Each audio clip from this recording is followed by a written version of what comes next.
Today's topic is anti depressant drug. तो आज हम बात करेंगे एंटी डिप्रेसेंट टॉपिक की। तो जो एंटी डिप्रेसेंट्स का मतलब होता है कि ऐसे ड्रग्स होते हैं जो डिप्रेशन को ट्रीट करने का काम करते हैं। मींस डिप्रेशन को डिप्रेसिव इलनेस भी कहते हैं। Means these are those drugs which are used in the treatment of depressive illness. Means ऐसे ड्रग जो कि डिप्रेशन को ट्रीट करते हैं उन्हें हम एंटी डिप्रेसेंट ड्रग कहते हैं। सबसे पहले हम बात करते हैं कि डिप्रेशन किसे कहते हैं। अब जो डिप्रेशन है ये मूड की डिसीज़ होती है। मींस मेंटल डिसऑर्डर होता है। जो पर्सन है उसकी हेल्थ डिस्टर्ब हो जाती है। मींस मेंटल हेल्थ डिस्टर्ब हो जाती है, जिसे डिप्रेशन बोलते हैं। जो डिप्रेशन होता है ये तो वैसे तो कॉमन होता है, बट ये सीरियस भी हो जाता है। Serious mental illness danger zone में ही पहुंच जाता है हमारे डिप्रेशन।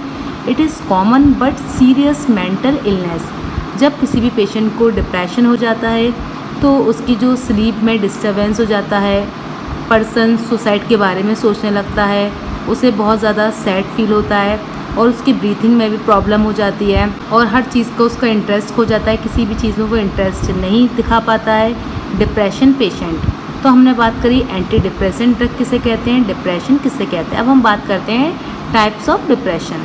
अब जो डिप्रेशन है दो टाइप में डिवाइड है। फर्स्ट है एक्सोजीनस एंड सेकंड है एंडोजीनस। अब जो एक्सोजीनस है इसका मतलब होता है कि एनवायरनमेंट फैक्टर से इफ़ेक्ट होता है और इसे रिएक्टिव डिप्रेशन भी बोलते हैं एक्सोजीनस को। अब जो एंडोजीनस है ये मेजर डिप्रेशन होता है, मेजर डिप्रेसिव डिसऑर्डर होता है और अगर इसका ट्रीटमेंट नहीं किया जाए तो जो पर्सन है सुसाइडल रिस्क भी बहुत ज़्यादा बढ़ जाते हैं। हार्ट रेट इसको बहुत ज़्यादा इंक्रीज़ हो जाती है। इवन पर्सन कोमा में भी जा सकता है। तो ये हमारे एंडोजीनस डिप्रेशन की बात थी। बाकी हमने बात करी कि एक्सोजीनस डिप्रेशन किसे कहते हैं, एंडोजीनस डिप्रेशन किसे कहते हैं। अब हम बात कर रहे हैं mechanism action of anti depressant drug. तो सबसे पहले हम बात करेंगे नॉर्मल मैकेनिज्म। नॉरएपिनेफ्रिन न्यूरोट्रांसमीटर होता है, सेरोटोनिन न्यूरोट्रांसमीटर होता है।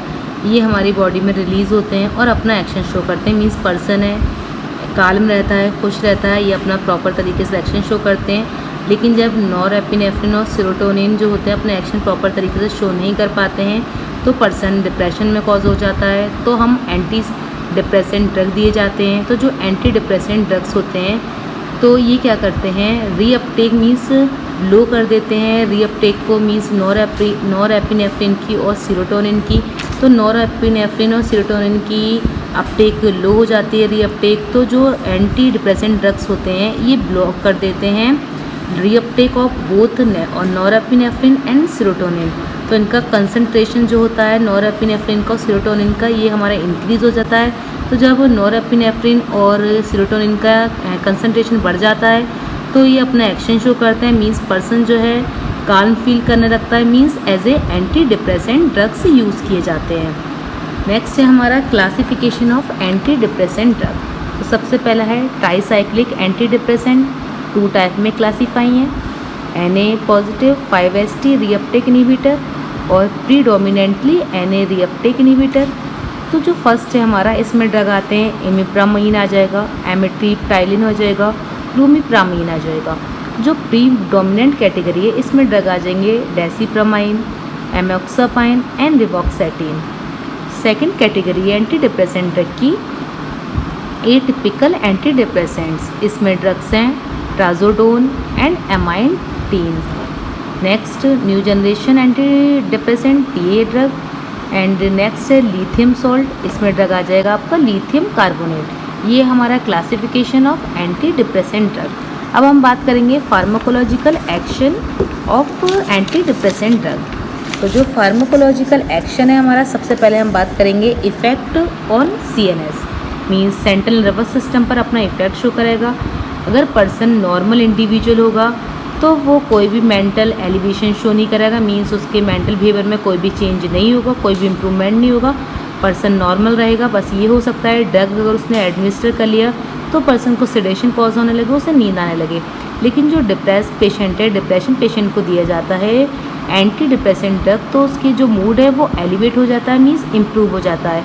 तो जो ट्राईसाइक्लिक एंटी डिप्रेसेंट ड्रग्स होते हैं ये सेडेटिव की तरह भी काम करते हैं और ये H1 रिसेप्टर पर बाइंड होते हैं। तो ये हमने बात करी फार्माकोलॉजिकल एक्शन की। Effect of CNS। अब हम बात करेंगे इफेक्ट ऑफ ANS। तो जो ANS पर है इसका इफेक्ट क्या होता है, ये कॉम्प्लेक्स इफेक्ट शो करता है ANS पर, means include anti muscarinic effect show करता है। जो पर्सन है वो ब्लड विजन भी उसे दिखाई देने लगता है, इसके ये एडवर्स इफेक्ट भी हो सकते हैं। पर्सन का माउथ बहुत ज़्यादा ड्राई हो जाता है और पर्सन कॉन्स्टिपेशन भी फील कर सकता है anti depressant patient, means anti depressant drug देने के बाद। नेक्स्ट है हमारा CVS effect, means cardiovascular system पर इफेक्ट क्या है कि जो पर्सन है टैकाइकार्डिया हो सकता है उसे, मीन्स हार्ट बीट उसकी है बहुत ज़्यादा इंक्रीज़ हो जाएगी और मायोकार्डियम पर टॉक्सिक इफेक्ट शो कर सकता है। अब नेक्स्ट है use of anti depressant drugs. अब जो यूज़ की बात करें, माइग्रेन को ट्रीट करने में यूज़ होता है, पैनिक डिसऑर्डर को ट्रीट करता है और ये रिलीव करता है क्रोनिक पेन को और इवन हेडेक को भी ट्रीट करने का काम करता है एंटी डिप्रेसेंट ड्रग्स। अब नेक्स्ट है हमारे एडवर्स इफेक्ट। अब adverse effect of anti depressant drug, patient का माउथ बहुत ज़्यादा ड्राई हो जाता है, कॉन्स्टिपेशन हो सकता है, पर्सन को धुंधला दिखाई दे सकता है, ब्लड विजन और सेडेशन भी कॉज हो सकता है। ये है हमारे adverse effect of anti depressant drug. तो आज के लेक्चर में हमने बात करी कि एंटी डिप्रेसेंट ड्रग किसे कहते हैं, डिप्रेशन किसे कहते हैं, मोड ऑफ एक्शन क्या है, classification of anti depressant drugs, pharmacological action, usages and adverse effect. बाकी नेक्स्ट टॉपिक फार्माकोलॉजी का नेक्स्ट लेक्चर में डिस्कस करेंगे। बाकी स्टूडेंट जिसने प्रीवियस वीडियो नहीं देखी हैं तो आप प्रीवियस वीडियो जाकर वॉच कीजिए और बाकी चैनल को लाइक करिए, शेयर करिए एंड सब्सक्राइब करिए। Thank you.